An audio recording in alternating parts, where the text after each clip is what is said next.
Hello and welcome to today's episode of the Work at Home Rockstar Podcast. Very excited for today's guest. And what she does is she helps individuals and companies acquire art that gains financial value over time. She also runs creativity classes. She's an art advisor. Very excited to be rocking out today with Maria Brito. Maria, are you ready to rock? I am ready to rock, Tim. Thank you. Awesome. So we always start off on a good note. So tell me a story of success in your business that we can be inspired by. Very early, I would say about a year and 6 months into my business, I received a phone call from a friend of mine, and she said, I love what you're doing. I find that you are so brave for quitting your career as an attorney and starting this company where you are demystifying the world of art, the world of collecting for people, and speaking in normal words and making it all so pleasant and easy and democratic. And I want to introduce you to someone who's looking for an art advisor, and his name is Puff Daddy. And so within a year and a half of my business, I got to work with Sean Diddy Combs because my friend in Los Angeles was very impressed with the simplicity of which I was presenting the art world through blogging and Facebook and Twitter, because Instagram did not exist back then when I opened my company. And that relationship with Sean is still alive. I've worked with him for many years in the capacity of an art advisor, and it's a very important relationship for me because he opened huge doors and gave me a lot of trust and opened also his life for me, his family, his homes. And so I am not a Hollywood person. I'm not connected. I just really want the audience to understand that I came from the left, far left field. When I quit that career as an attorney, I only knew attorneys.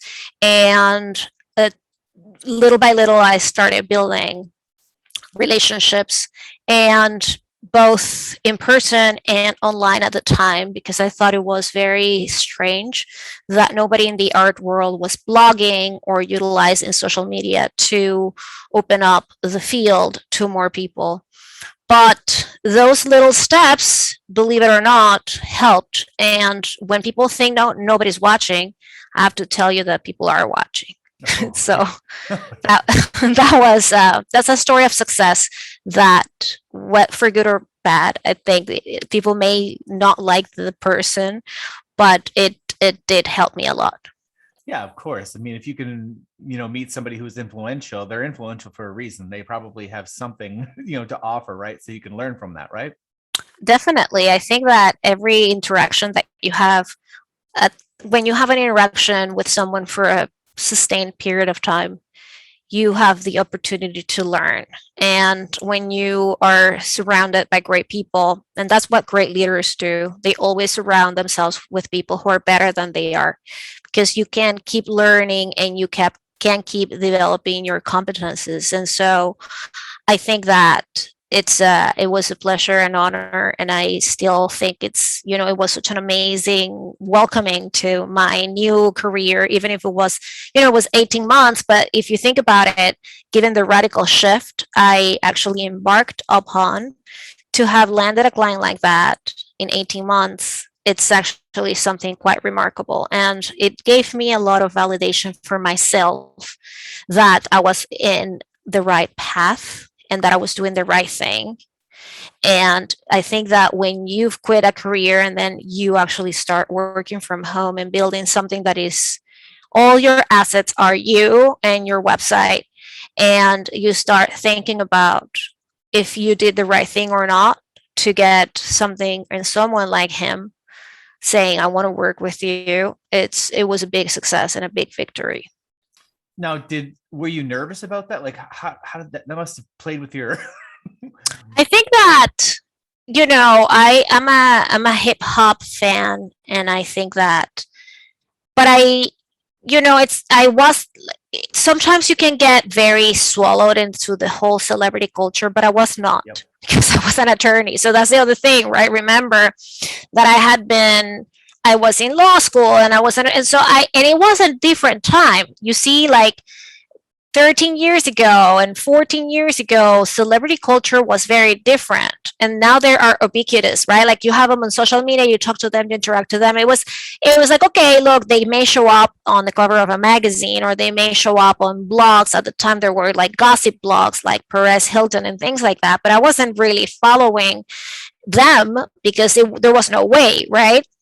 And so I think that I wasn't that nervous because of the reasons I'm telling you. Like nowadays, Yeah. you see Beyonce every day, like, in like the cover of everything and on her Instagram and on the TV and billboards and at that time I wasn't paying attention to that. So I was like, I'm going to treat this man with the respect he deserves. And obviously I'm very impressed by what he has built, but he's unequal. I'm not unequal to him. I'm his equal because I'm very good at what I do, just as he's very good at what he does. We're not measuring bank accounts here because then, of course, I'm going to lose, right? But like, Yeah. what we're measuring here is the competences, right? Like, I know what I'm doing, and that friend of mine would have never done that because she's very, very brilliant, and so she would have never done that if she would have thought I was not going to measure up to this man. Yeah, yeah, exactly. That's exactly it. Yeah, because I mean, that's the thing. You wouldn't have gotten that opportunity if you didn't have what it took to handle it when it came, right? Yeah. I have a coach who says you didn't get all the way to where you are to just get to where you are. You know what I mean? It's like you get to where you are and things happen for you because you're ready and because you're like vibrating at that level. And I don't want to sound woo or anything, but I think that we all have a different and distinct energy that moves with us depending on how we feel. And to be honest with you, I even believe that I had a lot of beginner's luck. And I don't want to say luck in the sense that I don't believe that I'm good at what I do. I actually do think I'm very good at what I do. But now that's since that moment when my friend made this introduction, it's been 12, yeah, 11 and a half years or something, right? And what I know now and as good as I am today is, a million times better than what I was back then, right? Mm-hmm. And so I think that the beginner's luck is interesting because when you start a business like I did in a completely unrelated field where I had zero experience, when you do that, you remove a lot of preconceptions from the field, right? And you can't disrupt anything if you're too entrenched in a particular field, right? I mean, if you're a tech person and you know everything about it and then you leave to open another tech business, it's possible that you can disrupt, but it's harder. Usually the biggest disruptors are outsiders. And so I think that now I'm no longer an outsider, right? And so I still try to keep myself in that mentality of how can I be a disruptor within the industry and keep myself and my people and my clients and my audience happy, engaged, and entertained and educating them without having to resort to the old tactics of people in this industry, right? And so at that time, I had no old tactics because everything was brand new for me. So that was the vibration I was at that moment. Right on. Yeah, I think that's exactly right. Now, so on these journeys, though, there are some bad notes that we might hit, along the way. So, maybe you could share with us something that didn't quite go as planned that we can learn from. This is a complicated business too, where you have to protect your relationships because the art market is a 50 billion global market, but it's actually very small in the sense that everybody knows each other. And it's kind of small. I mean, the collectors, the galleries, the artists, it becomes really, at some point, everybody knows each other. And so at the beginning also of this new venture, somebody called me and said, I want to introduce you to someone who is a great art collector and he really would like to work with you. So I said, okay, I trusted this person. And the truth is, I had no reason to believe otherwise. And there is an unspoken rule in the art world that when you facilitate a transaction, or when you buy a piece of art from a reputable gallery, you are not going to sell that at auction immediately. That's a practice that's called the flippers, right? Like, I mean, I buy something today and I know that there is some sort of demand, and I put it at auction within 2 weeks and I make, 300% or whatever, right? So that's a rule. It's not enforceable contractually, because once you buy something, you can do whatever you want with it, and that's the freedom of the beauty of the United States also, right? But there is like a rule where you are like, okay, if you want to get rid of it, then you have to tell the gallery that you don't want it anymore, and they can buy it back from you, or they can find a buyer for. In other words, it's very old school, but it is a rule, and it's actually designed to protect the artists. So this woman introduced me to this art collector and whatnot, and he said, oh, I'm looking for this specific artist, will you be able to help me? And I actually had an in with the gallery, and I found the piece he wanted, and I got it for him. And so months went by, I would say 3 or 4 months, and I was with a different client at an art fair, and I see the dealer that I had bought that painting from not very pleased to see me. And I was like, hey, how are you? Good to see you. It's been a while. And this person said, I'm not happy to see you, because the painting I sold to your client showed up at an auction like a month after. And I was like, oh my God. I wanted the earth to open, and I was with another client. So the other client was listening to the whole thing.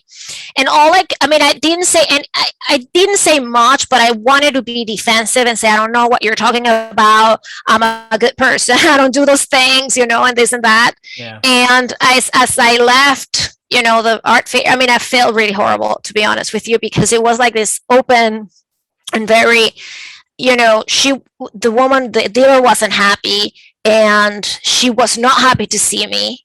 And so it was like, I felt bad. I was very new in the whole thing.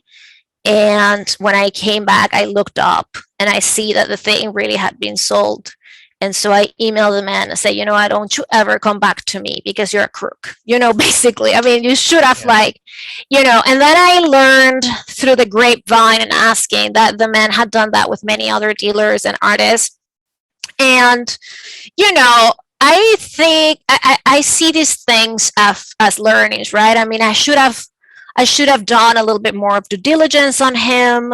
I should have also paid attention if I had a weird feeling at the moment that he was going to do that to me. But I was too green, and I had my other friend who had introduced me to him. And so the truth is, listen, the relationship I was never able to save with that dealer, to the point that, I don't know, we don't talk. And it was that long ago. It's about, whoever is listening and they don't know the art world might say, well, but it's not that terrible. It might not be that terrible, but it's part of the rules.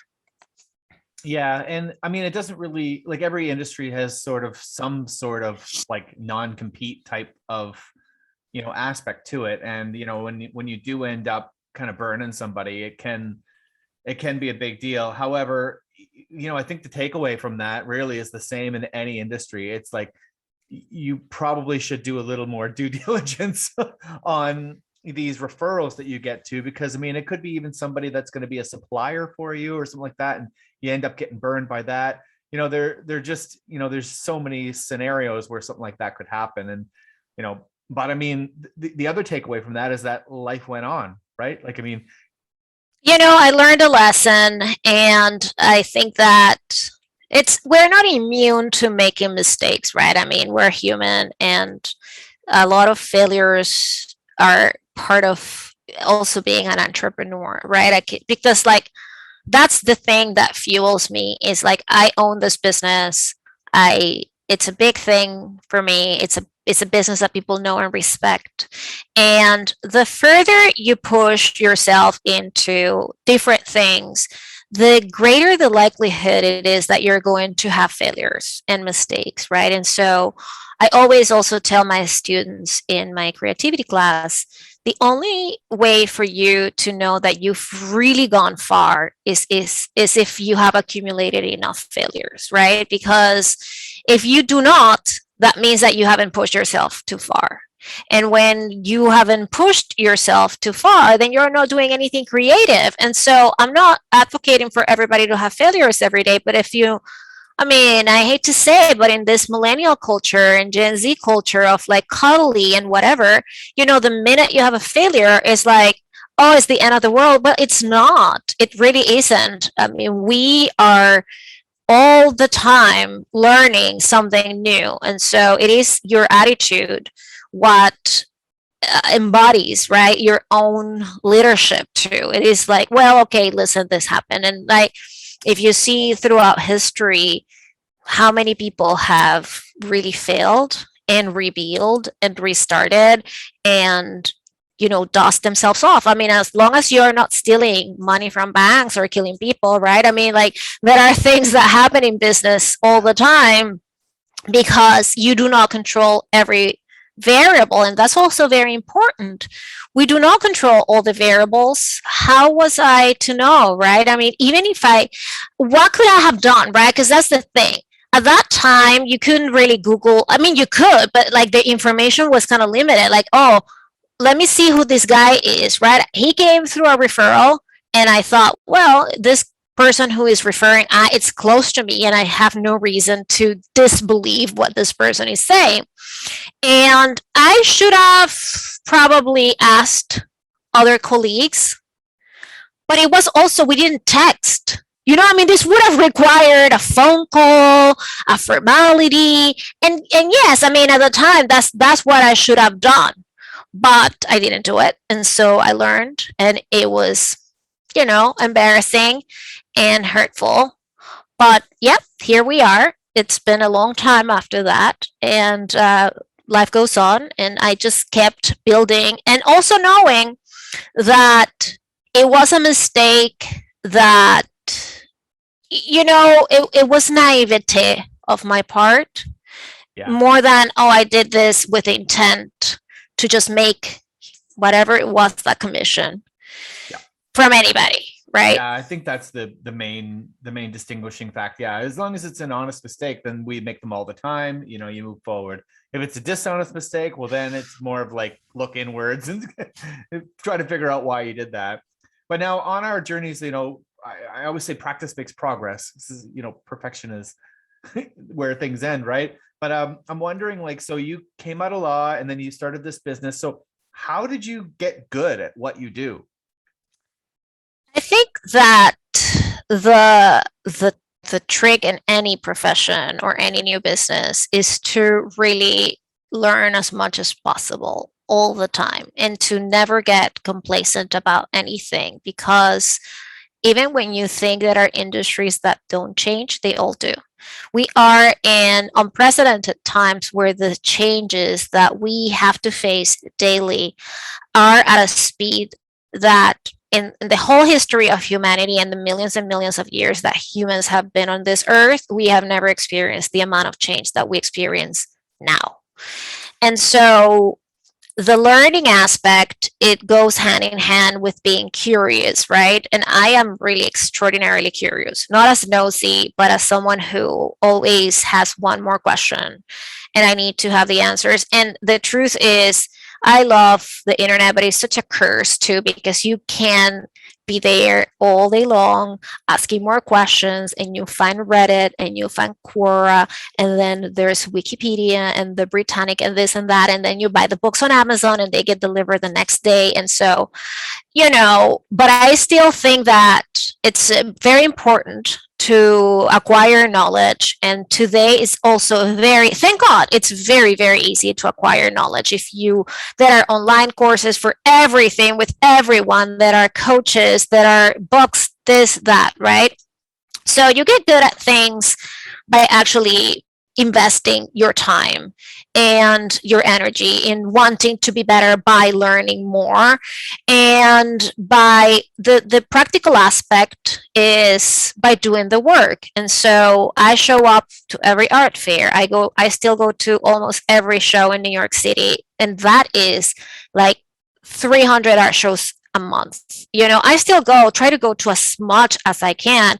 It's becoming inhumanly impossible, because there are so many new galleries everywhere and popping up inside of buildings, and now it's Brooklyn. And so the practical aspect is very important. And this is, as a musician know this, you cannot get better just by reading the music sheet, right? I mean, you just have to really do it. But you also need the theory. And I have a child who's a pianist, and he learns theory, and he's also practicing, and he's also reading the sheet, right? I don't play any instruments, but I have never known of like an amazing musician. Mozart, was playing and composing his music since he was like 7.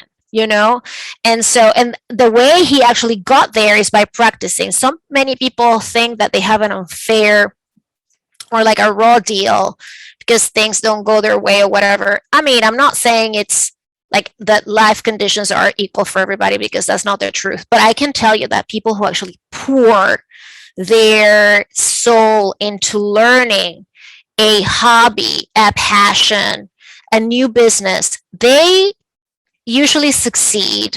And if they continue doing that throughout their careers, right, or their new businesses. So I don't like the perfect thing, because no thing is perfect, and that takes us away from actually doing the work, because it's like the standards are so high of like what's perfect, right?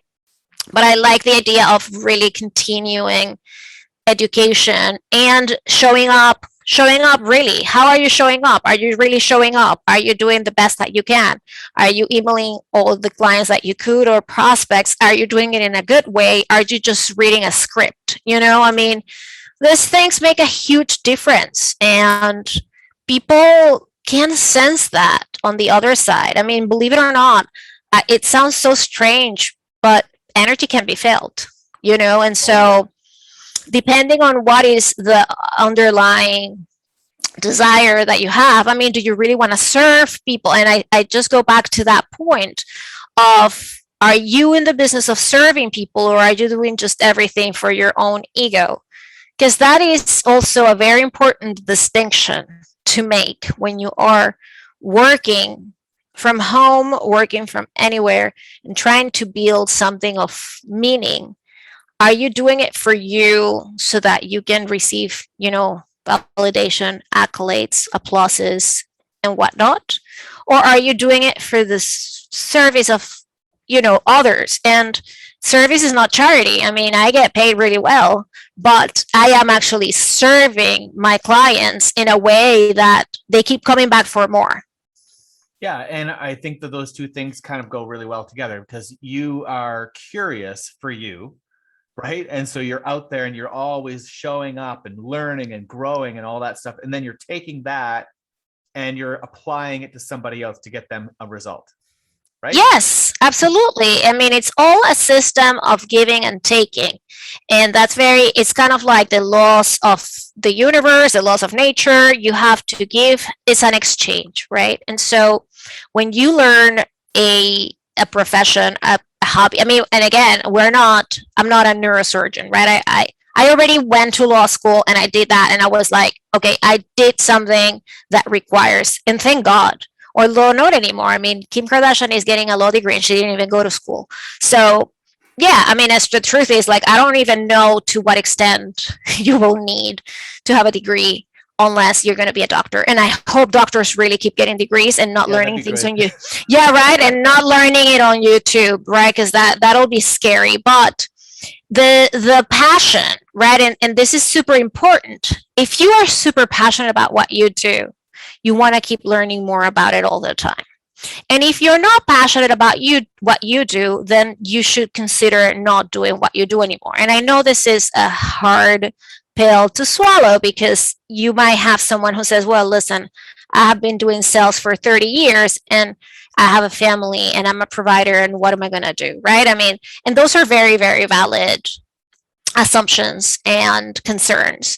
But if you consider that all the things that you have learned in whatever profession you are, that you can translate to doing things on your own and doing them at home and having a more fulfilling life, then you can utilize a lot of your time to learn about a new business, and kind of like it could even be a side hustle until you figure out if you can quit whatever it is that you're doing that you don't feel passionate about. But I think that I learned that this curiosity and this passion always helps me a little bit, right? A little bit more. I read all the news about the art world every day. We get a digest on an email. I also try to, put, Google alerts for things that are keywords related to my business because I want to be in the know,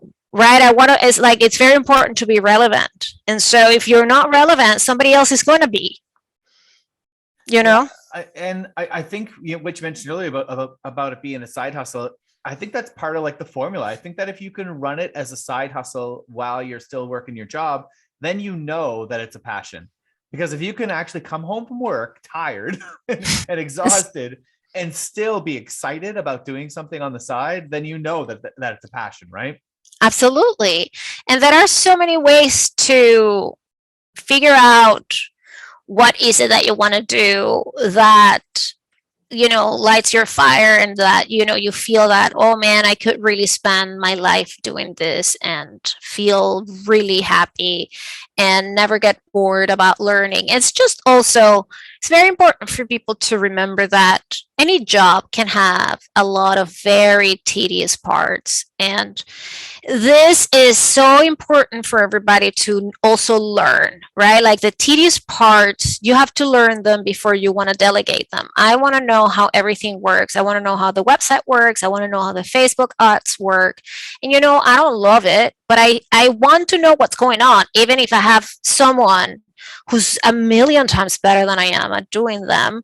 I may not have the nitty gritty details of everything. I may not really be on every kind of like, oh, and this is a new thing, and this is how it impacts, iOS and whatever.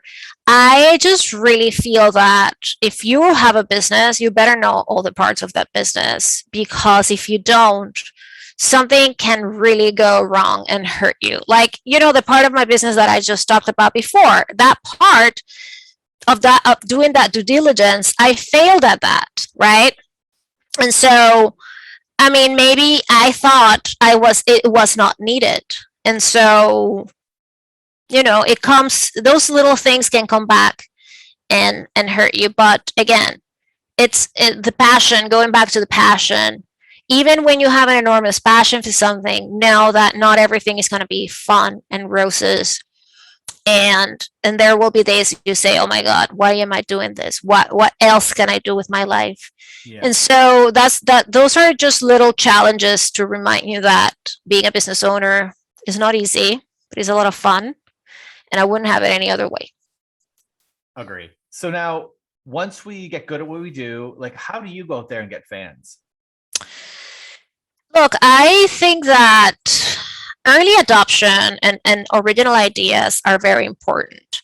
When I opened my business, I noticed a couple of very important things. People who were art advisors were not on any social media platform. And again, and this goes back to what I said before, it takes an outsider to disrupt an industry. So I realized, well, nobody's using a blog. Nobody, all these people they all look the same. They're all wearing black suits. It's so boring and transactional. They are not educating their clients. They are not building an audience, right? I mean, they really are not. And so it takes a lot of time to write and produce good content. And I was like, right away, I got this, website built for me. It was at the time where there was no Squarespace. Things were so complicated, and the back end, and it was super difficult. And I was like, I need to integrate a blog and I need to be on all the social media platforms. And it was just Twitter and Facebook.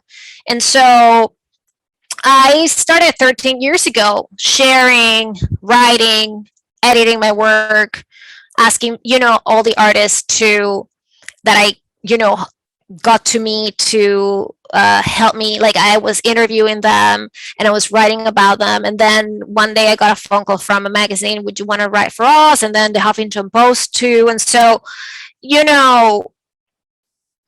I think that how you get fans is, and again, everything changes, right? I mean, I should potentially right now be on TikTok, and I'm not, because I'm just consumed also by the newsletter. Is very important to me, so I have to put a lot of effort into that.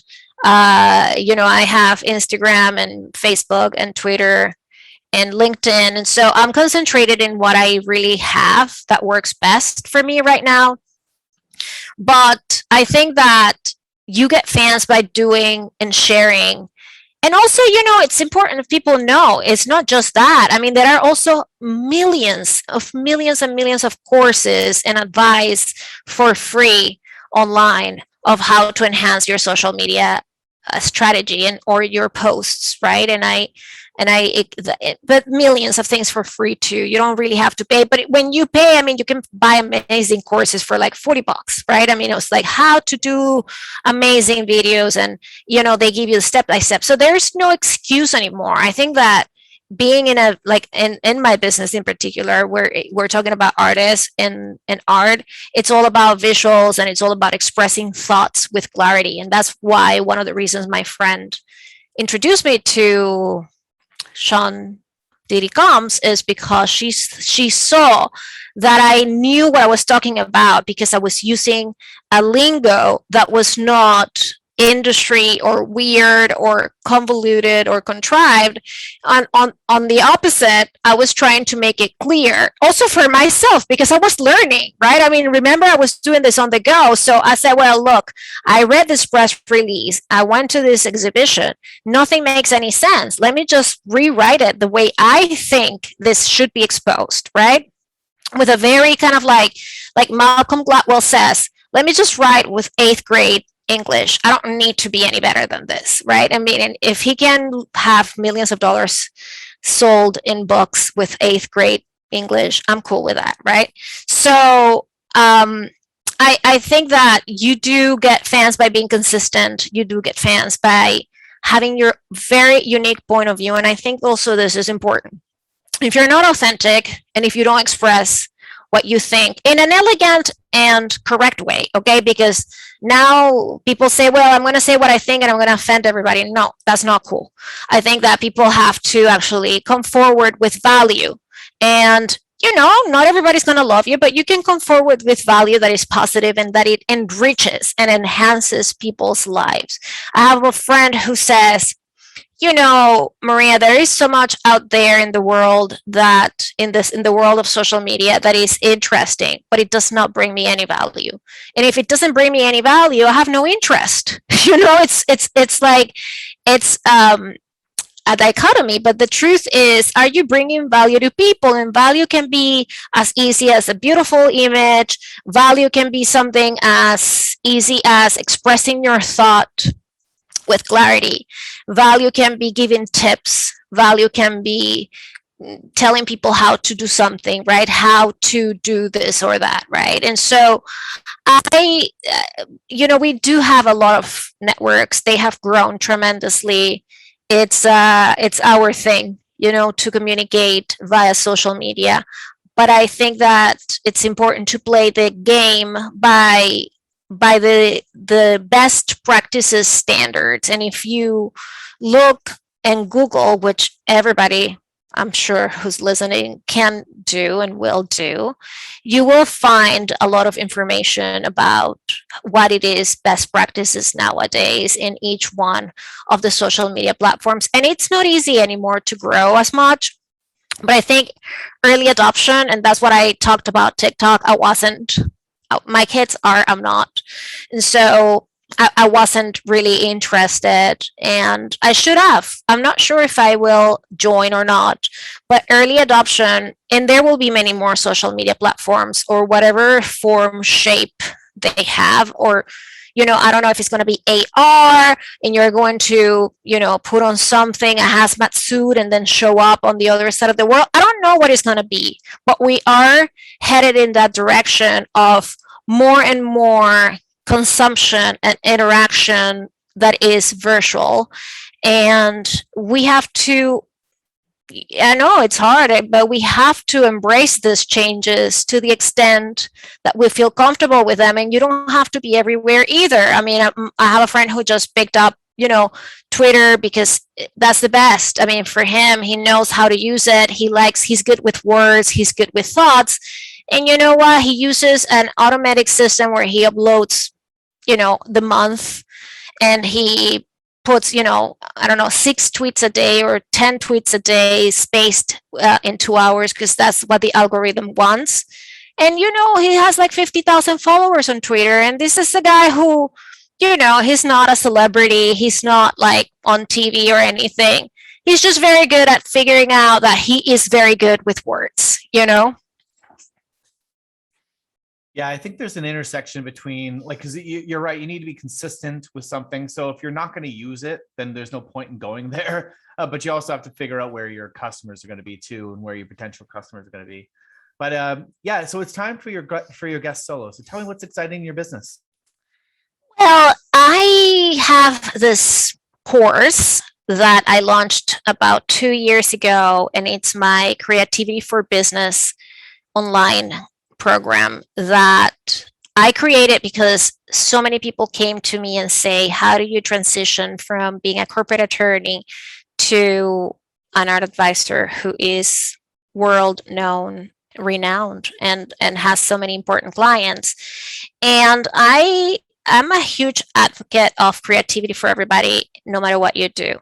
And what I mean by creativity is not arts and crafts and cutouts, but is humans' ability to come up with ideas that can transform. And I have been studying the science, the art, and the business of creativity since I opened my business because it obsessed me, and it continuously obsesses me, this idea of how humans can really come up with these extraordinary ideas, from Steve Jobs to Leonardo da Vinci, how entrepreneurs, artists, musicians change the world, right? And so I decided to put together this course. And when I saw how my students got these amazing breakthroughs and results, I said, this needs to get to more people. So I wrote a book, All 2020, and HarperCollins bought it. And so it's coming out in March of 2022. So that's about 7 months from now. And I'm very excited about that. I'm very excited about the ability to reach people through a really big publishing house with big distribution. But I'm more excited about people trying what's in the book. And every Tuesday, I send out a free newsletter that it's in the same vein of the book, but it's completely different content because it's standalone. Each one of the issues I send out include information and research that I have done from some of the most creative minds in the world and how people utilize that to their advantage. And so it's been an enormous amount of work, but it's incredible to have this kind of reactions also with the audience, and the way that they approach things and the way that they see things and how they absorb what's written in those emails. And and apply them to their own life. So it's very humbling too, because that's the task of leadership, right? Is how you influence people for the better. Because I don't think that a leader who influences people for the bad can be called a leader. I mean, like, this whole thing about leadership has to be utilized for the good, right? And for the better. And unfortunately, that's not how the world operates all the time. But I do have a lot of respect for my audience, and for the stories that they relate back to me after they've tried something that I have proposed, because I always incorporate a practical aspect in what I'm giving to people. So if you're listening and you want to come visit, I'm at mariabrito.com, and there is a whole archive too, actually. As of today, there are 50 issues, and there is a whole archive. And again, I'm saying this will never be paid. It'll always be for free, and it gives me enormous happiness to be able to reach people with this information for free. Awesome. Thank you, Maria. So you've got a newsletter that goes out regularly. You've got a book coming out. You've got a course, and this can all be found at mariabrito.com. Yes, everything. Awesome. Right on. Well, thank you so much for rocking out with me today, Maria. This has been a lot of fun. Thank you, Tim. It's been my pleasure and honor. Thank you for doing what you do. This is an enormously valuable podcast for people. And I just want the audience to know that it's possible to build big and important things working from home. Sure is. Thank you so much. And to the listeners, make sure you subscribe, rate, and comment. We'll see you next time on the Work at Home Rockstar podcast. Thank you so much. Thank you.